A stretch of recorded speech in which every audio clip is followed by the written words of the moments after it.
power motion picnic hour. Sometimes a special guest. Say your name, special guest. Sudbury Conservation Commission. This is the power motion picnic hour. Hello, everyone, and welcome to another edition of the Power Motion Picnic Hour. As always, I'm your host, Dave, and as always, with me is...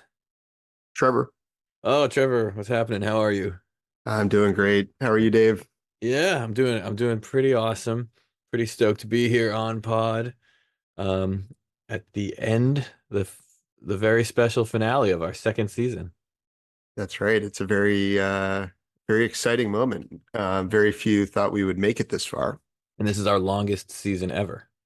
Yeah, and then I think, what did we decide? It's 10 or 12 episodes next season? I think we've done an 8-episode season, a 22-episode season, and then I think next is 16. 16. That's what we've committed to. And yeah, we've followed the Twin Peaks seasonality, or the episode breakdown of the Twin Peaks series as best we know it. Although I was thinking about this over this since our last episode, and Twin Peaks, after their second season, before their third, did do a feature-length made-for-TV film. So we'll see what we could do to. We won't necessarily do a film, but maybe we can keep the spirit of that alive somehow. That's supposed to be the next thing we do. Well, if we're truly following Twin Peaks, what they did after season 2 was a made-for-TV film called Twin Peaks Fire Walk with Me. Ooh, okay. Yeah. So I don't know what that would be.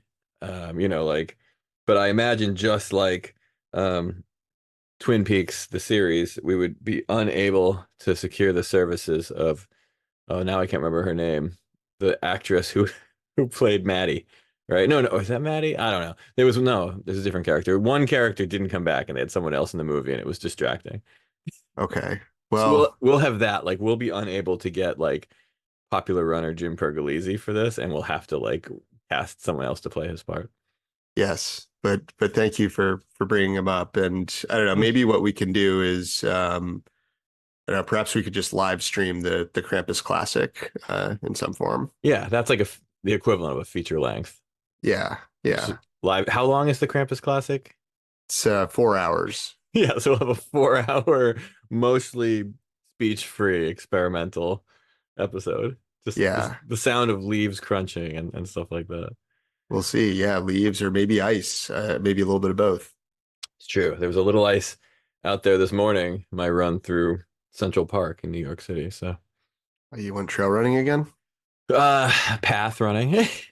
Nice. But there was a little bit of ice on the path. Not too much, but it was just about 31, 32 degrees. So, Yep. Yeah, it's been cold around here. The last snow was about a week ago, but definitely in the woods, it's still there, and it's just kind of crunchy. At least the ground's frozen, so when it thaws after like these conditions, it gets pretty muddy, pretty sloppy, pretty quickly. So we'll see. I haven't looked at the weather, but we'll see what holds for the Krampus Classic. now, what is the date of the Krampus Classic? Is that Saturday next weekend? Next Saturday, yeah. Will you be there? No. I would very much like to, because there's like personal life things that have come up that I can't leave town for. Of course. I can't leave New York because of things that have come up and people who are going to be visiting town. So Circumstances and people. No, this is completely understandable. I think, well, I guess maybe before we get into that, because I do have a few updates, maybe a little bit to share. As we head into the race, but I do have a correction. Okay, I love corrections. They've become my favorite part of the show. We usually like to get them up front in case a listener might not make it until the end. We don't want listeners to be angry the whole time. That's right, just waiting for it. So it's kind of like a courtesy, like leaving your phone number at the start of a voice message. Yeah, exactly. Leave a phone number at the start of a voice message. We like to give the 19 corrections off the top of the episode. So on our last episode, for the first episode since episode 3, maybe, when we had our first special guest, the popular runner Jim Pergolizzi, we have always somehow, and without trying, until we sort of realized we were doing it at some point, we became aware At that point, sort of like things change in physics. But in any case, Yep. last episode 21, we forgot to mention popular runner Jim Pergolizzi. And yeah, which is a mistake because we had mentioned him for how many consecutive episodes since. I don't want to do the math, but that Yeah. people can write in with the answer. Yep. So yeah, So apologies. I think we've mentioned him twice now. This episode, if you include this correction. He's been in every other sentence this episode, so I would hope this makes up for it. Not, we'll be hearing from him on the year in running 2024. That's right.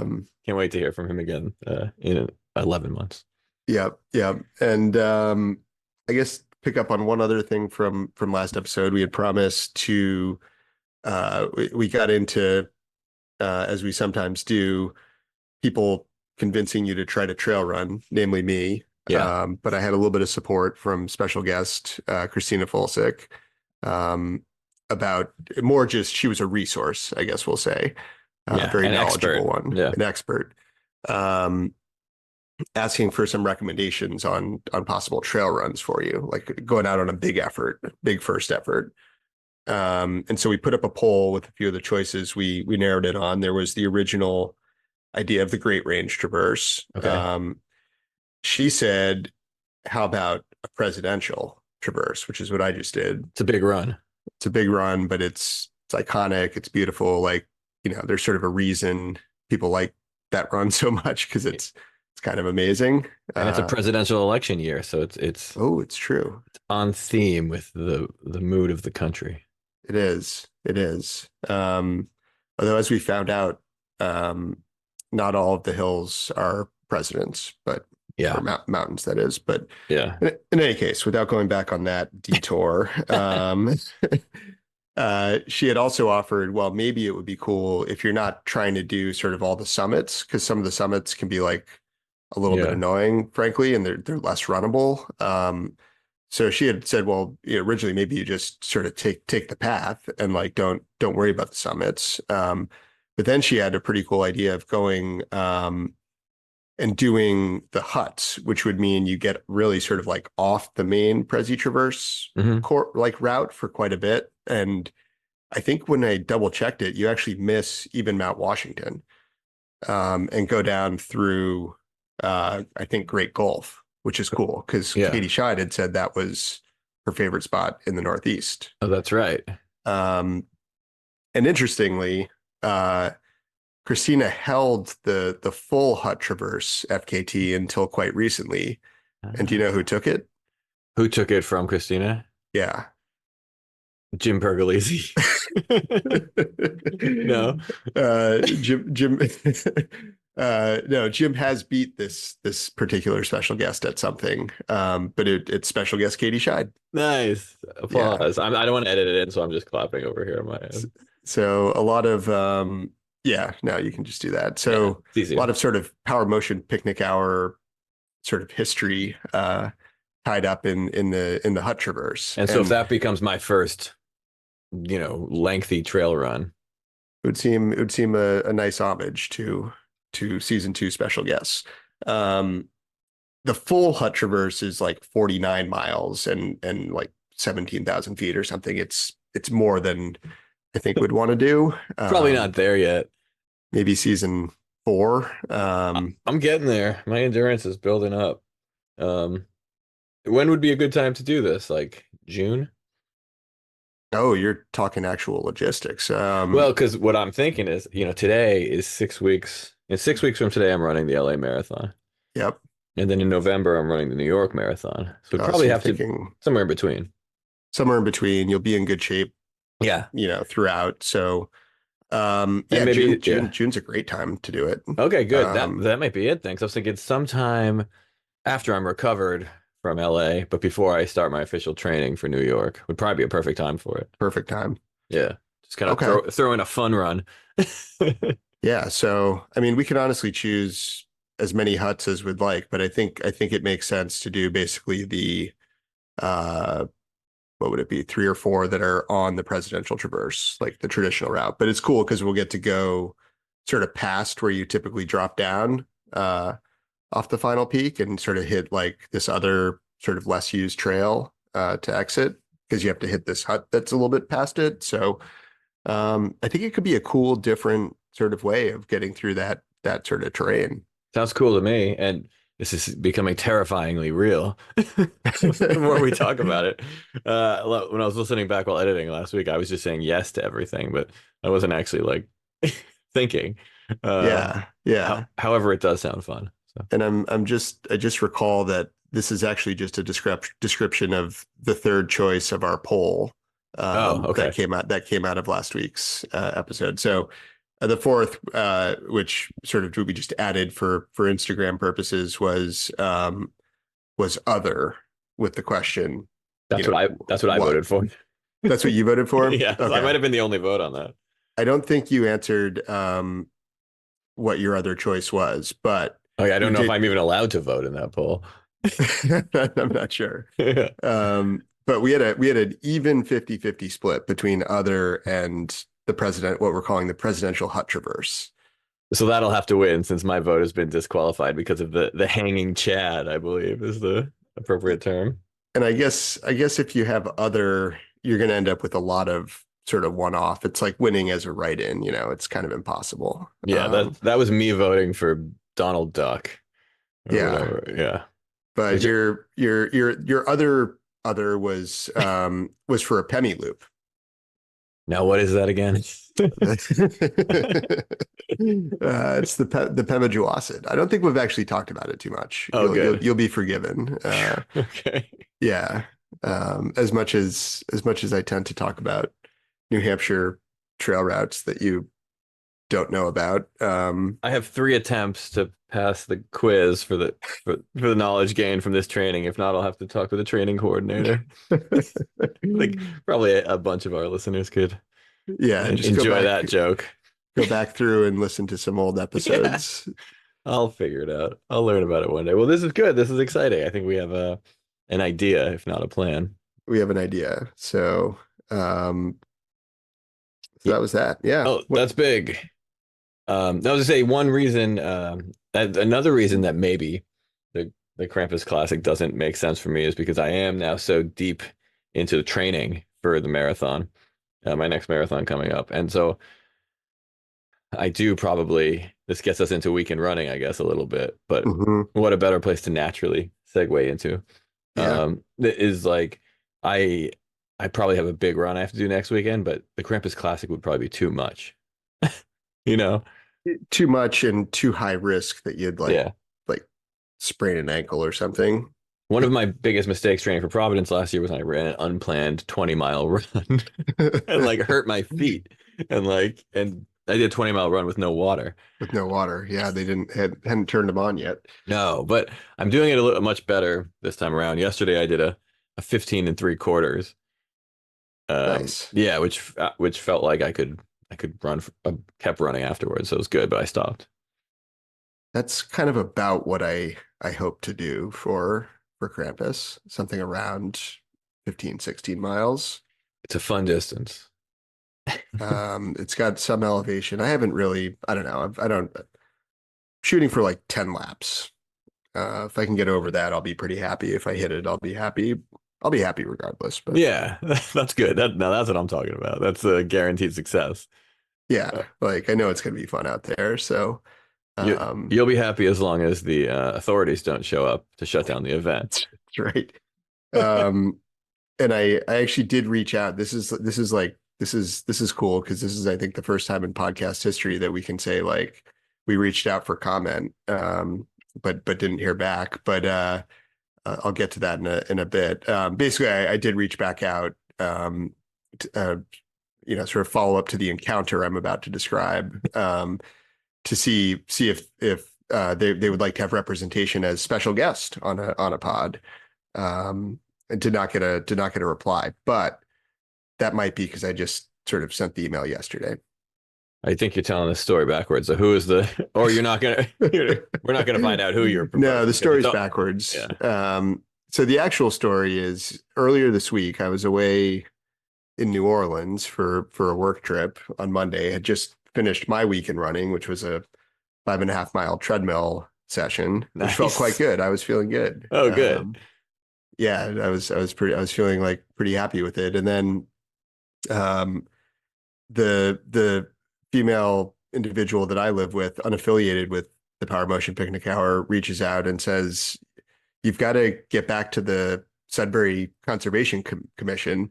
They're calling me about the Krampus Classic." So she's got a role actually unintentionally. She's She manning the unintentionally got phones. Yeah. she got entangled in the Yeah. Power Motion Picnic Hour. And I just remember saying like what? Like how did they find me? Yeah. Because there was no on the single flyer that was put up, which we've shared a post of, at the Brimstone Lane Trailhead where the race will be hosted, had no information other than the Power Motion Picnic Hour presents, Campus Classic, free trail race, and then sort Yeah. of the date and time. And then word gets to them that you've crossed state lines. And They remembered me from, so I guess anyway, they found us because they went ahead and searched Power Motion Picnic Hour. We have to presume they listened to most episodes, gave us a follow it's and a addictive. like. Yeah. Yeah. Um, sort of stumbled across the Instagram and sort of put all the pieces together. So one, I have to imagine this was a really fun exercise and a lot more action than the Sudbury Conservation Commission Yeah. typically gets, or at least a different type of action. Yeah. I don't think this is common for them.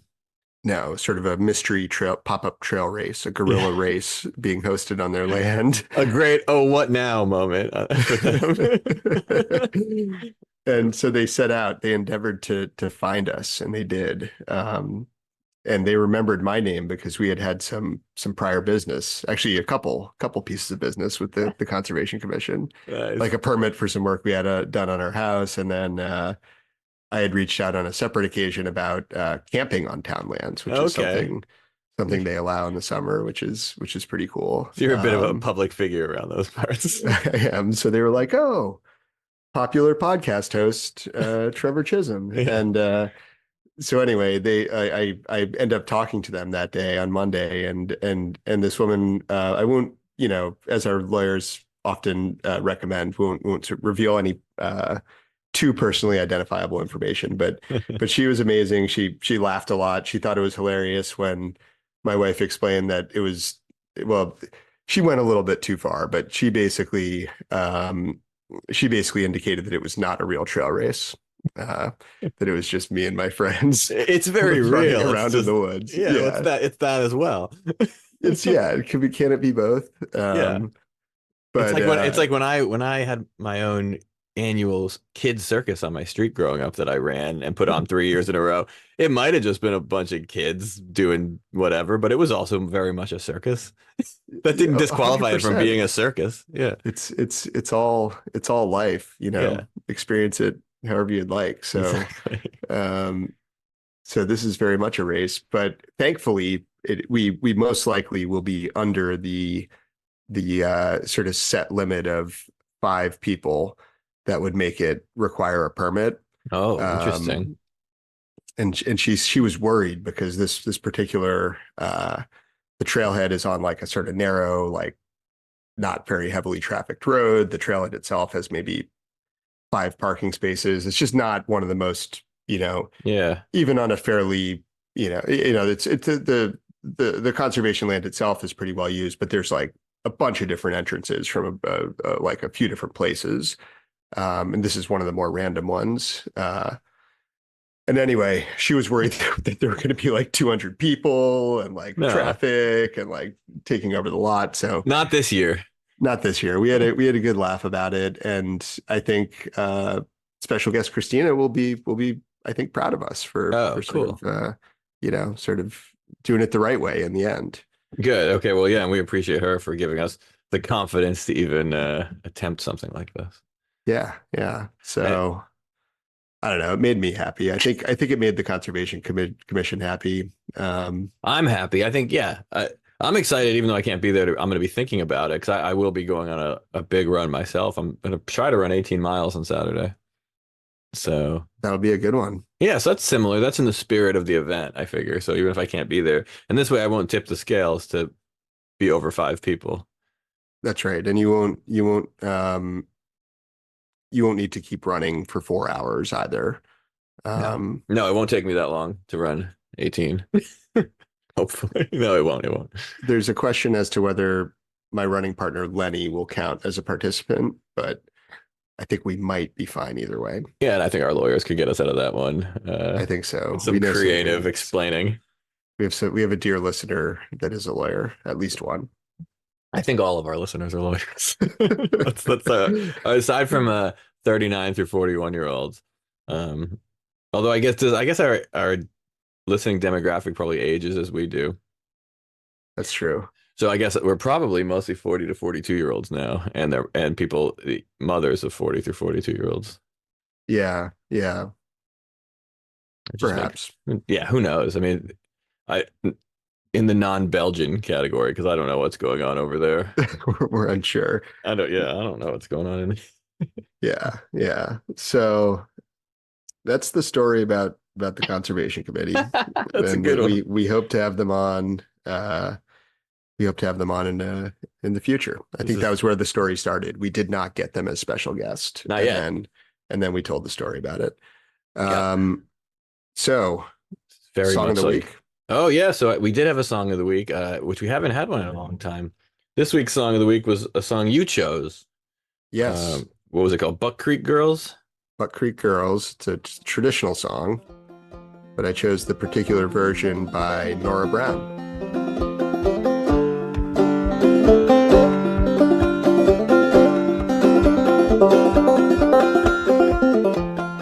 I'd never listened to her before. So I didn't actually, I listened to it a bunch of times, but I didn't run to it. Just because I've just been running outside and I never listen to things when I run outside. And I had a race this morning, but what I tried to do when I was listening was I tried to visualize running to it. I tried to compensate. And so I had I could see why you like the song. And I liked it too. It seemed like it would be a nice song to run through. It feels like a run to. It feels like a song you would run through the woods listening to. And I kind of, yeah. I got kind of transported there mentally to the woods, to running through a trail, thinking about, it could be a presidential hut traverse, or it could be that other one that you said. But I kind of pictured running around and it's traditional kind of banjo stuff. What I like about it was I was getting pretty deep into this vision. Maybe it's because I've been running so much and I've been meditating more recently. So I really was transported and I felt like I was there running through the woods. And the song is mostly instrumental till about 2/3 of the way through. Yep. And then Nora, her voice kicks in. Yeah. And she sings a couple of times through the refrain of the song. And I was so transported in such a convincing way in my mind that it felt like then all of a sudden she was there too. And as running through the woods, I looked over to my right, and there she was. Oh, Buck Creek girls wanna go to Couple Creek, Couple Creek girls wanna go to town. Buck Creek girls wanna go to Couple Creek, Couple Creek girls wanna go to town. Sitting on a tree and singing me along as I magically ran through the woods. So that's my version of a review of this as a running song, and so I can definitely say that definitely runs. It runs. Yeah. Yeah, it runs for me too. This was a runner. This was actually one I've been running to since sort of the start of last year, maybe or so. Definitely was listening to it early in the relaunch of Power Motion Picnic Hour around last May. So it was one that I had been thinking about for Song of the Week for a long time, but finally figured why not for the finale? Just finally pull this one out. We said we were going to do a lot of big stuff for this season finale, so here it is. This is the one thing we planned. This and my utter satisfaction and enjoyment about being contacted by the Conservation Commission. Well, we like to subvert expectations here a bit, and so either when it's people being completely shocked that we were able to score such a exciting special guest as Tom Bosworth, right, which I think no one saw coming, or us to come to our season 2 finale with what you just might be a regular everyday discussion about running. No special guests and us just talking again. Which is the original spirit of the show. So yeah, I was happy to end the season that way. Me too. Yeah. No, I think it's great. I think in one of our earlier episodes. We sometimes go retrospective in these special episodes, but I remember you describing, I think there was a period in Twin Peaks where the plot just went sort of like sideways and like nothing really happened for several episodes in a row. Yeah, midway through season 2. Mm-hmm. Midway through season 2 of Twin Peaks, when you find out who killed Laura Palmer before it seems like they figured out what they were going to do next, and they were stalling kind of. It seemed like I kind of enjoyed those episodes because it almost is like it was like, what's the point of this show? Right. Which it did kind of regather itself, introduce new characters, find a couple of new storylines and directions, and even end season 2 with a pretty crazy revelation / cliffhanger, I would say, that most people didn't like. Well, I'll let you think of what that will be. And some might argue all of our episodes are that fit that description, but on a relative basis, this one perhaps more than others. Yeah, this is what we're saying. This is the most Twin Peaksy episode yet. And another thing I'm realizing is if we're going to keep modeling this format after Twin Peaks, I have to watch season 3. Oh shit! Yeah, which I haven't done. Did you watch it? Well, that's good. No. Oh no. But yeah, so I mean, I love your description. That was amazing. Of Buck Creek Girls. It's I went back and listened to a bunch of other versions too, because I think hers was one of the first I really like, one of my first introductions to the song. I didn't know the song, but I think it's like a traditional, like some will like draw it out more as like a square dance, like, you know, like swing your partner, like they'll just keep playing the riff over. Notably, I think New Lost City Ramblers play it that way. Okay. I think share with Nora that they are New York based, but sound like, you know, New York based artists sounding very much like they live in like Southern Appalachia in like the 30s or something. Yeah, I when I looked Nora up on Instagram, on Spotify, I clicked the Instagram link and saw she lives in Brooklyn. She lives in Brooklyn. She was 14 when she recorded that. Really? Oh, cool. I didn't learn much. That's what I learned, and I was just shocked because I think it's a great vocal performance that really like hits that style, and like and it just sort of like comes out of nowhere in the song, and I like it. From what she seems like very much in line with what I know about contemporary folks keeping traditional Appalachian music alive, which is that, as far as I know in my exposure, which is little but some, is that they have it's being done by people who have no connection to the place or music. Yeah. It's just which is fine, but that's just what it is. So maybe she has a connection to the place. I don't know. Other than the geography itself, does that place exist anywhere? What place? Today, out of Southern Appalachia in the 1930s? I mean, I don't know. I don't know the region well enough. I mean, I guess what I'm saying is the region is still there, but it's not like the people living there are having the same experience. I don't think so. I'm trying to think I mean, I've played a couple shows in what would count as Southern Appalachia. Yeah. Yeah, and they were like, you know, standard 3 or 4 band punk shows. So like, you know, I'm not trying to like rip the history from the place. I'm sure there's a lot of connection still, but I guess what I'm saying is the people that wrote that music bear very little resemblance to anybody anywhere today. Yeah, there or elsewhere.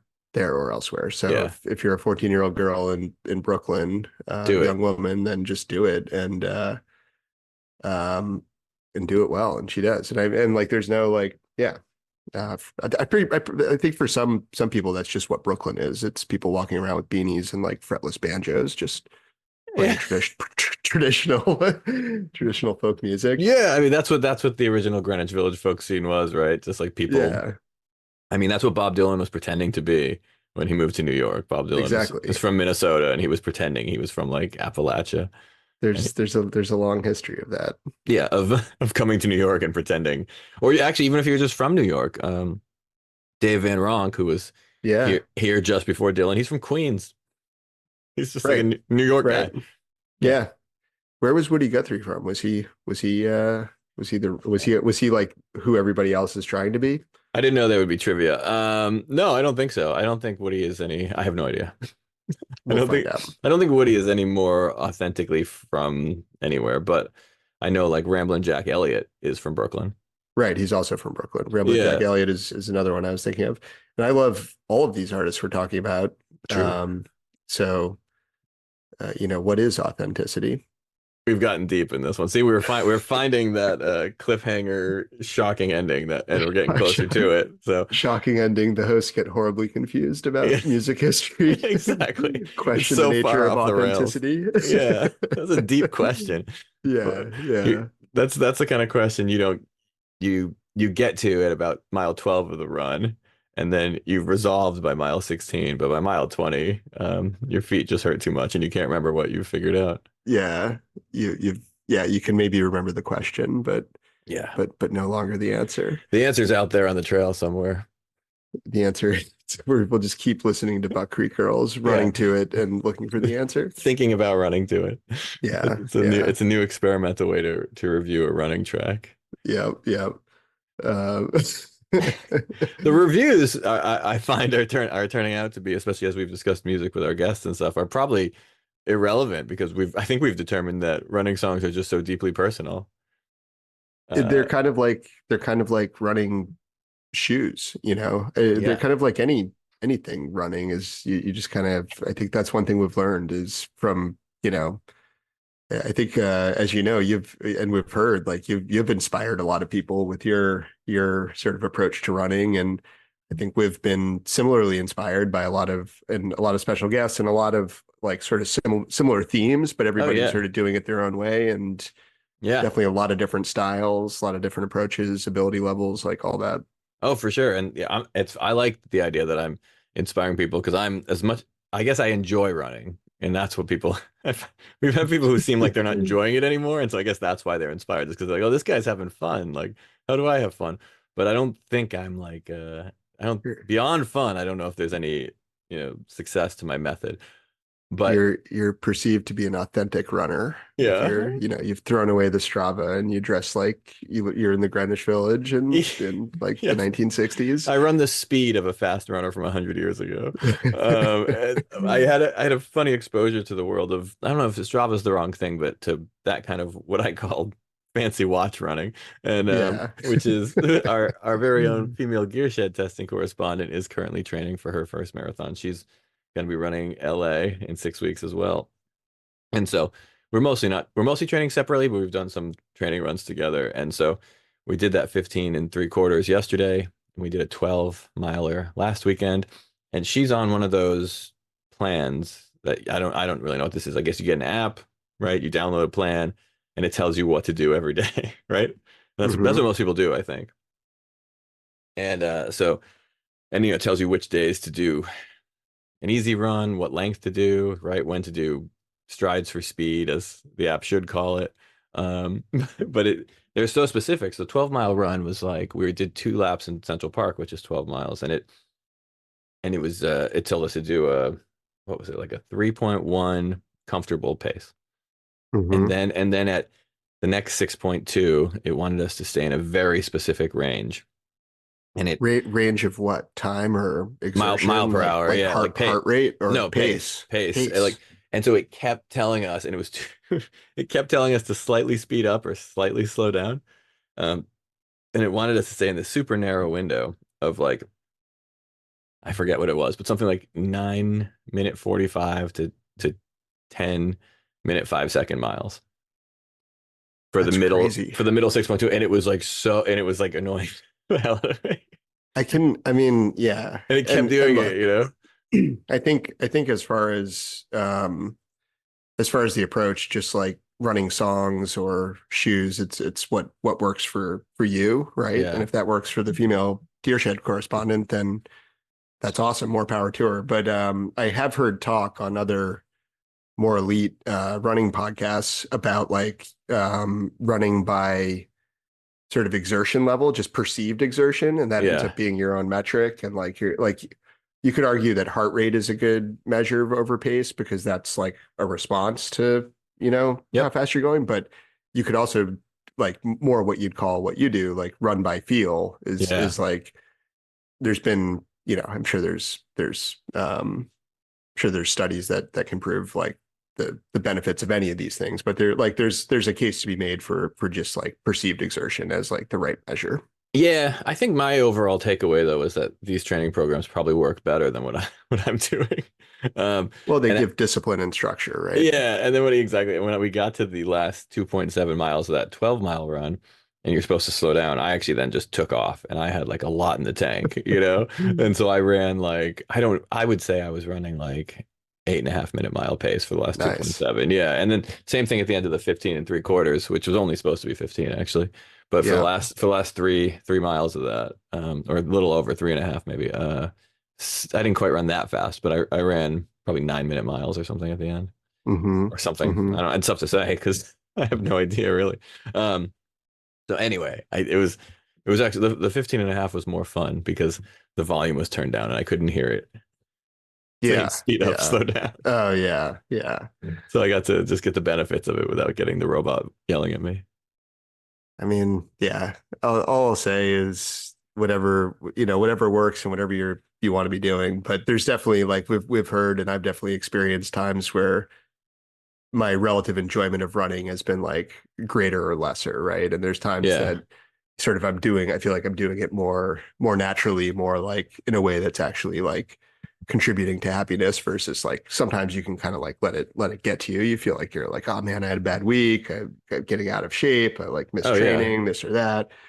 And at some point you got to just sort of embrace the, the consistency, but also like accept that it's not going to be perfect, just make sure you're having a good time. I think the takeaway I'm getting, and this is nice that we're learning something finally at the end of our 30th episode, is that there is something to be said for my approach, but it's probably a good like thing to balance the other approach out, and have a little of each, as I've learned these past 2 weeks while I've actually, I think, benefited from these two very structured training runs. As much as we're describing ways that we might listen to you and to us, let's also remind the dear listener that we have run like poorly hydrated on many an occasion. Yeah. We sometimes do very poor food and water planning. Like those things are probably equally as important to build into your running. Yeah, let us remind the longtime listener that I have no idea what I'm talking about. And without, it's been a while since I've given credit to Coach Friend for most of my running knowledge, which he imparted on me, at this point, mostly over a year ago. And I'm just going on memory. Yeah, and you've forgotten a lot of it, but you think you remember it, so now you're just remembering it wrong.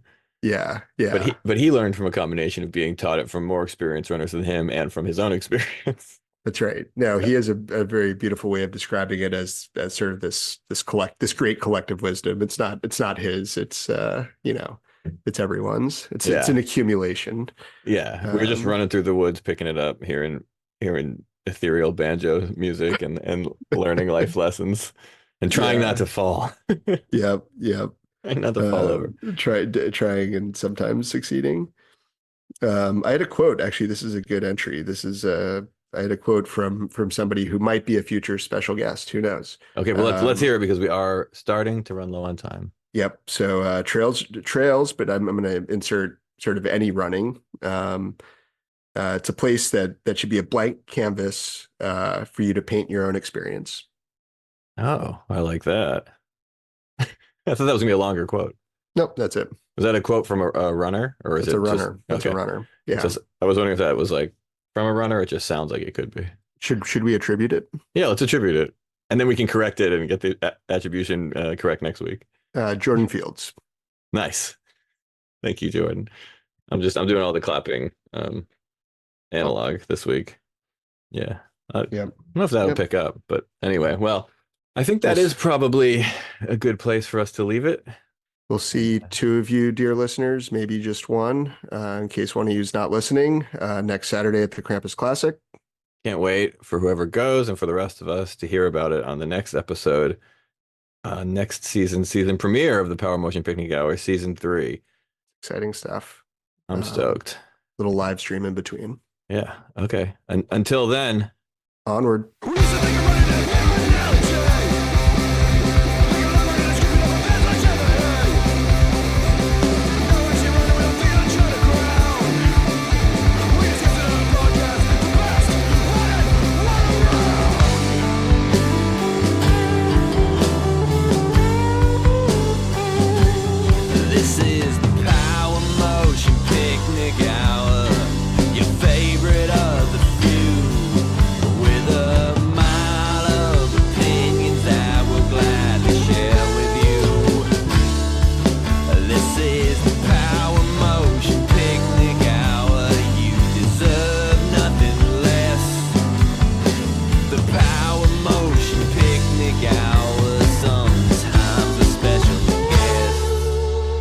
name, special guest? Female individual that I live This with. is the Power